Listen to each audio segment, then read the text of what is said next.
Well, good morning, church. And this morning we're going to be back in Jonah, finishing out chapter 1, just looking at verse 17, which is probably the most well-known verse in the book of Jonah, and also one of the ones that I think people really have a hard time believing.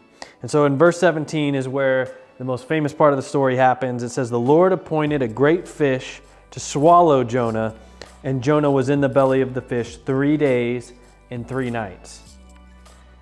Now, obviously, that's not something that happens every day, and we're, especially today's culture, we're very skeptical. Like, when we hear supernatural things like that, we have a really hard time. And I think a lot of critics of the book of Jonah trying to argue this didn't really happen. It's kind of similar to when people have a hard time believing when Moses split the Red Sea. Just these incredible supernatural things that you can't really explain away. And it's really not that he got swallowed by a giant fish necessarily that's hard to believe. It's what's going to come at the end of chapter 2 when the fish vomits him out onto dry land.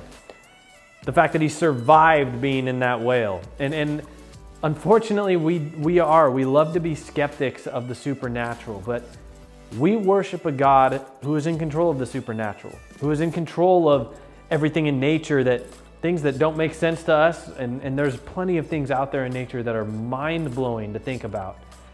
But there's no reason for us to believe that the God who created all of this couldn't make it do certain things like that. The fact that he could control this fish and have it swallow Jonah but keep him alive and then spit him back out on dry land close to Nineveh to get him to go where he's supposed to. And as Christians, we need to be standing up. I get that that's not stuff we see on a regular basis, but we should have no doubt trusting that God is powerful enough.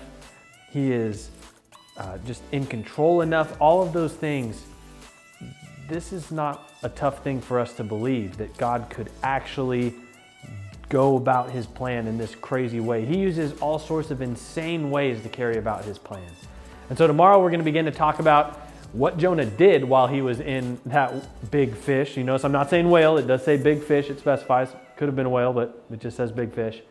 But we'll be talking about exactly what he's doing in there for those 3 days and 3 nights.